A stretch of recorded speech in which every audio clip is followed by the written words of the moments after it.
Gaura Bhakta Vrinda. Hare Krishna, Krishna Krishna, Hare Hare, Hare Rama, Rama Rama, Hare Hare. We're going to continue reading from Srimad Bhagavatam, Canto 3, Chapter 26, Text 49. Parasya drishyate dharmo hi aparasmin samanvayat ato vishesho bhavanam bhumav opalakshayate. Translation and purport by His Divine Grace, A.C. Bhaktivedanta Swami Srila Prabhupada. Since the cause exists in its effect as well, the characteristics of the former are observed in the latter.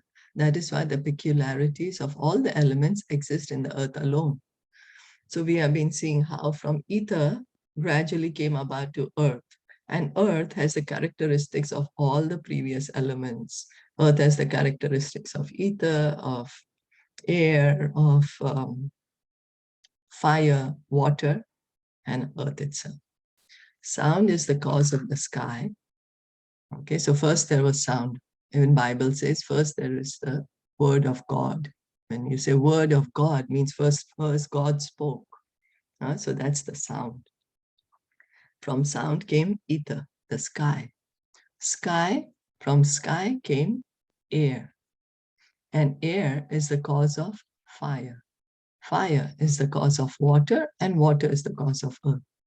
In the sky, there is only sound. In the air, there are sound and touch. So the characteristics of air is there is sound and touch. There's no taste, there's no form, and there is no fragrance. We say, but yes, sometimes air has very good fragrance, but that's because air has come in touch with some substance. That's why there is fragrance. So in fire, there are sound, touch, and form. So fire, we can see it, we can hear it, and we can touch it also. Although I don't know if how many of us would like to touch fire, but yeah, we could touch fire. But we can't taste fire. Fire has no taste, and smell. Now we'll say, but yeah, we smell something burning, but because it's in contact with something. So that's the smell is in the earth. So in water, there are sound, touch, form, and taste. People say water is tasteless. No, there is taste in water, and that taste is Krishna. Krishna says, I am the taste of the water. I am the sound in ether. He says in Bhagavad Gita. Bible also says, first there's the word of God. And in the earth, there is sound, touch, form, taste, and smell. So we can see as the material element gets more and more grows from the most subtle, ether is the most subtle, we come to earth. So earth has all the characteristics of all the other four, plus its own characteristic of smell. Therefore, earth is the reservoir of all qualities of the other elements. Earth is the sum total of all other elements. The earth has all 5 qualities of the elements. Water has 4 qualities, fire has 3, air has 2, and the sky has only 1 quality, sound. Sky has only the quality of sound. So, etani asamhatya yada mahad adini saptavai kala karma gunno peto jagad adir upavishad. When all these elements were unmixed, the Supreme Personality of Godhead, the origin of creation, along with time, work, and the qualities of the modes of material nature, entered into the universe with the total material energy in 7 divisions. So after stating the generation of the causes, Kapila Dev speaks about the generation of the effects. At that time, when the causes were unmixed, the Supreme Personality of Godhead in his feature of Garbhodakshai Vishnu entered within each universe. Accompanying him were all of the 7 primary elements, the 5 material elements, the total energy Mahatattva, and the false ego. The entrance of the Supreme Personality of Godhead involves his entering even the atoms of the material world. This is confirmed in the Brahma Samhita 5.35. Andantarastha parmanu chayantrastham. He is not only within the universe, but within the atoms also. He is within the heart of every living entity. Garbhodakshay Vishnu, the Supreme Personality of Godhead, entered into everything. So Kapila Dev, he's been explaining to Devahuti the creation. So he explained to her how Mahavishnu glanced at material nature, came about Mahatattva, came about false ego, came about intelligence, then came about these 5 elements that we had been reading recently: earth, water, air, fire, ether. And then, so now the ingredients are there. The ingredients are there. The sense objects were also created. The senses are created. So the raw materials are there now. So now what is he doing? Now he's entering into every universe. So he's entering into every universe as Garbhodakshay Vishnu. And not only entering within every universe as Garbhodakshay Vishnu, again entering into every atom of the universe and into the heart of every living entity. So we can see now why we are trying to understand the creation again and again and again. We heard it in 2nd canto, now again in 3rd canto, we are hearing it so many times. Why? To just make us understand there is a difference between God and us. God can make the creation, we cannot make the creation. For us, because we are not able to understand where's the difference. Oh, I'm God, God and me are same. Maybe we are same. But we are again and again repeatedly being informed of the glories of the Lord, his potencies that he has, that he can do such wonderful things, but we can't do it. So, tatastena vidhebhyo yuktebhyo andam acetanam uthitam purusho yasmad udatishtad asau virat. From these 7 principles aroused into activity and united by the presence of the Lord, an unintelligent egg arose, from which appeared the celebrated cosmic being. In sex life, the combination of matter from the parents, which involves emulsification and secretion, creates the situation whereby a soul is received within matter, and the combination of matter gradually develops into a complete body.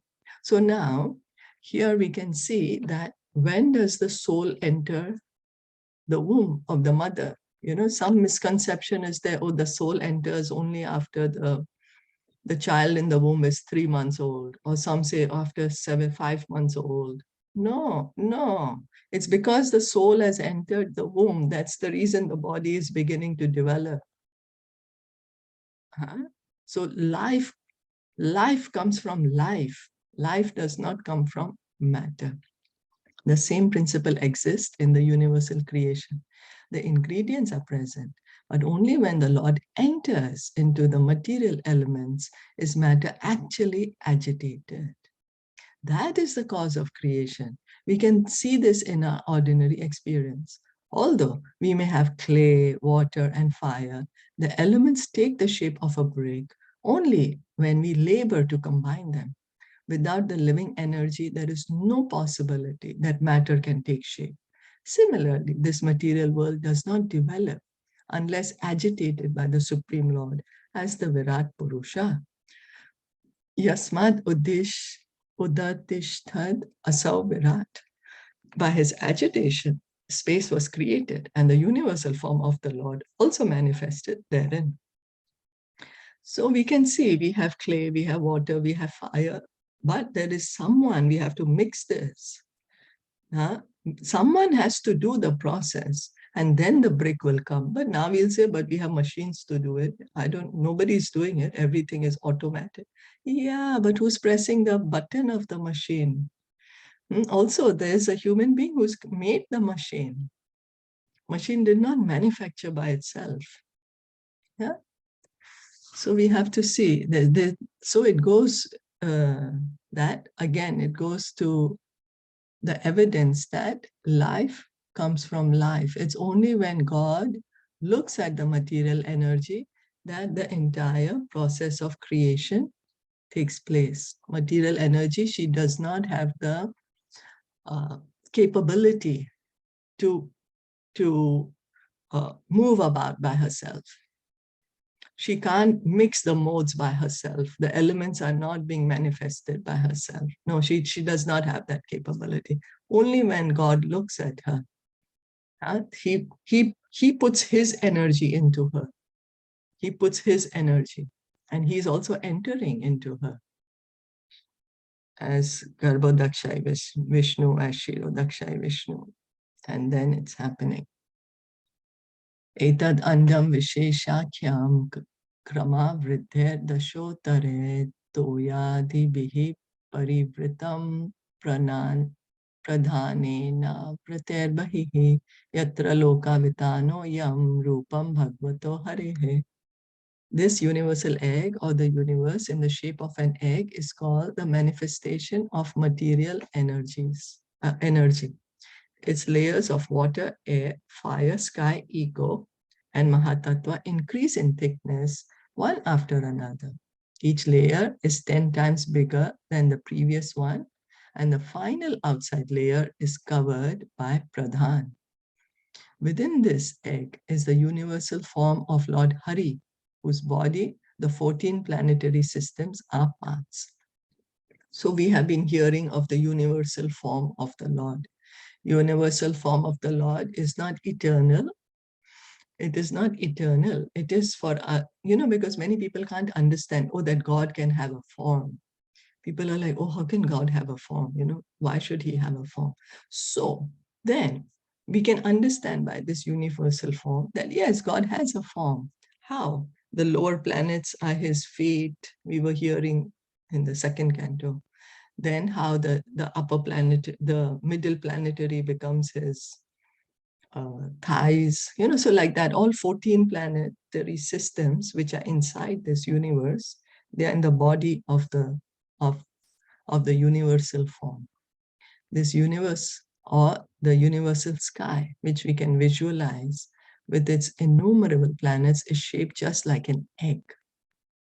So this universe is like an egg.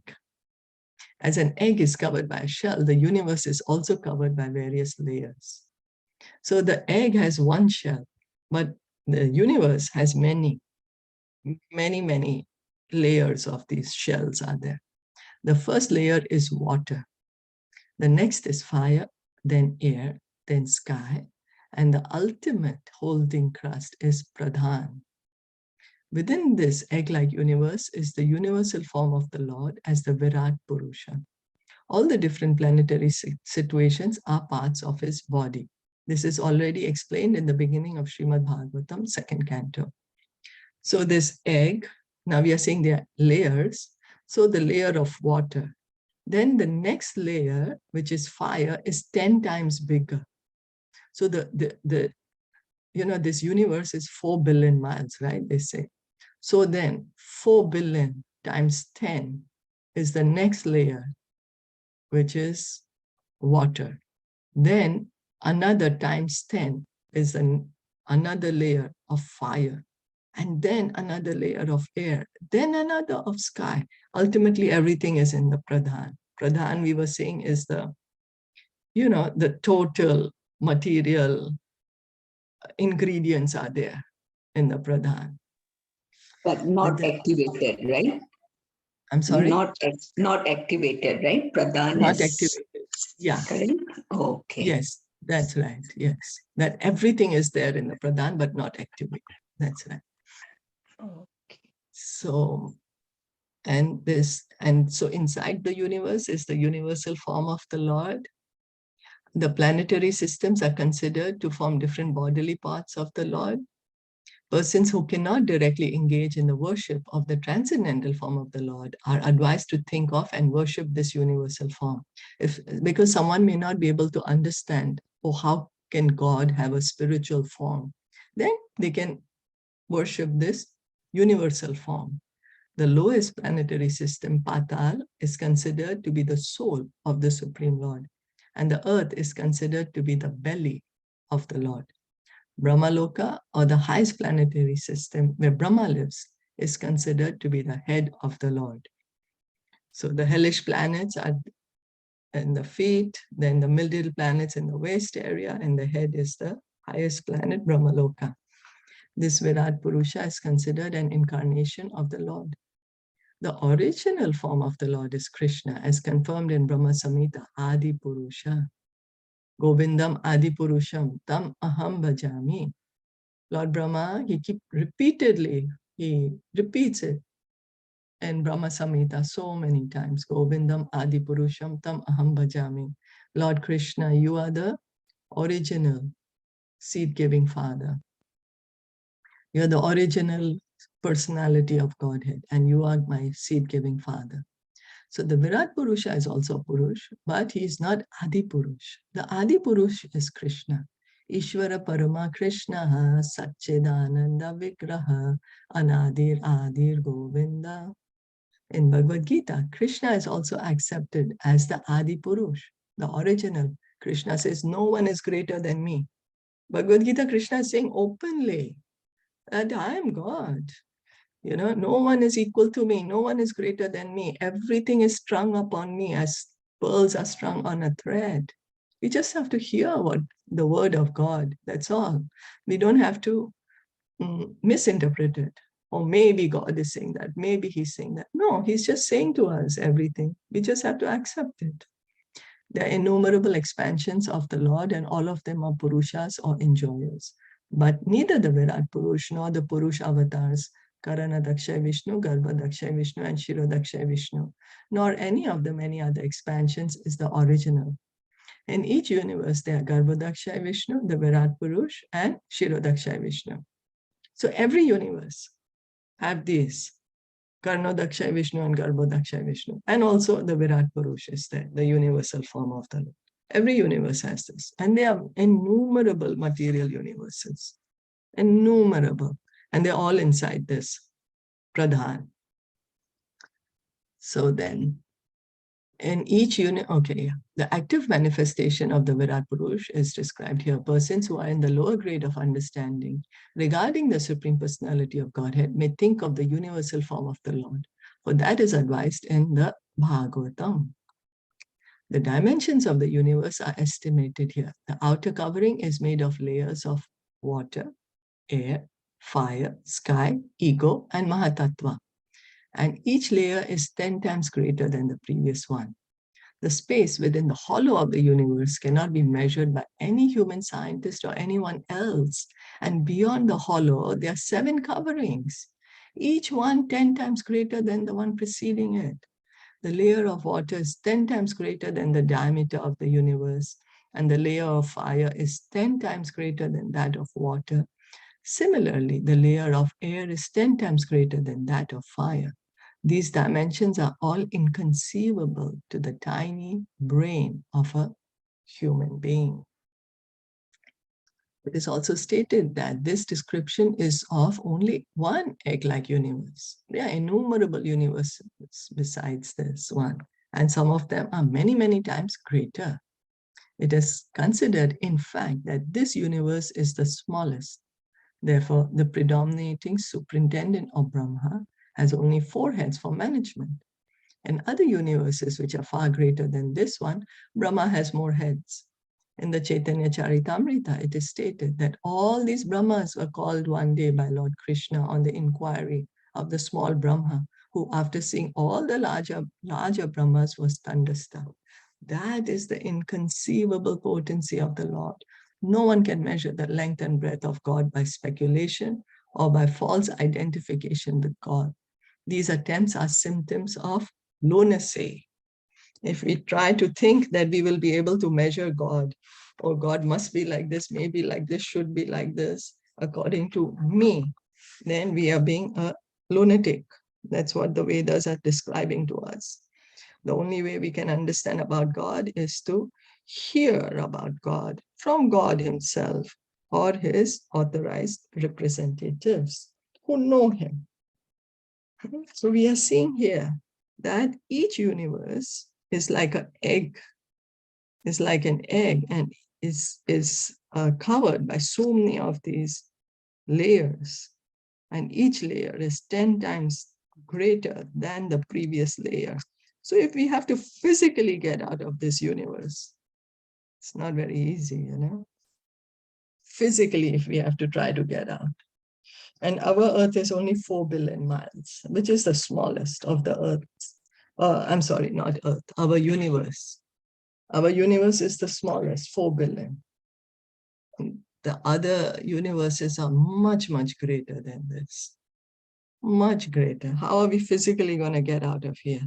The easiest way, Krishna says, you surrender unto me, and this vast material ocean just turns into a water contained in the tiny hoof print of a calf. Just by surrendering to Krishna, we can easily cross beyond it. Did you all want to comment anything or add anything? Isn't it true that the universe, I mean, each universe, or maybe we are saying Earth, the Earth is covered by 3/4 water, body of the water, right? So it's not the same with the universe. Like how here they are saying like 10 times each layer. So this is like suppose you look at this. So this, now Earth is one planet in this universe, right? right. So in our universe, there are billions of planets. And all these billions of planets, they create one universe. And one universe is like an egg. Why? Because this one universe, like this, is covered then by so many of these layers. Okay. Because like, see, in Earth, we say, right, that the Earth is made up of water, like 3/4, it's made up of water. So it's not the same for the universe, right? Universe also, because look, but half then of the layers universe, half then of the universe is filled with the Garbhodaka ocean, where Garbhodaksha Vishnu sits, right? Down. So he fills it, half of the universe, I think he fills with water. And then he's staying on this. And then so just imagine like a big bubble. And inside this bubble, there are so many different planets. All the planets are there inside this bubble. Like that. And then this bubble has so many different layers covering it. Beyond perception. That's what inconceivable. Inconceivable. And because these dimensions are huge. And so it's inconceivable to the tiny brain. But it's something like this. If you draw a circle and then you draw another circle as a layer, another bigger circle 10 times as a layer, another bigger circle 10 times as a layer. So we can get just a tiny idea of what it may, of what it is.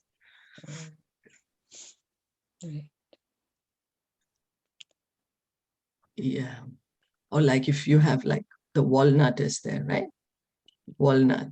The nut is inside, then there's a hard shell. Now, if we imagine, so there are many, many shells like that. You know, something like that. So then that is the universe. As we said, the universal egg or the universe in the shape of an egg is called the manifestation of material energy. Its layers of water, air, fire, sky, ego, and Mahatattva increase in thickness one after another. Each layer is 10 times bigger than the previous one, and the final outside layer is covered by Pradhan. And inside this universal egg is Lord Hari, the universal form of the Lord. So inside the universe, there is the universal form of the Lord, there's Garbhodaksha Vishnu, and there is Kshirodaksha Vishnu.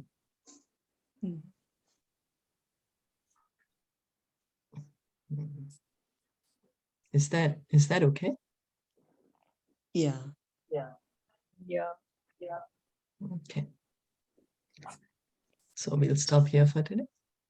Yes. Thank you so much for listening and joining in. Srimad Bhagavatam ki jai, Srila Prabhupada ki jai, Gaur Bhaktavinda ki jai, Hare Krishna. So we can really see, oh, we might be able to create something, but for sure we can't create this universe, you know. So really there's a difference between God and us.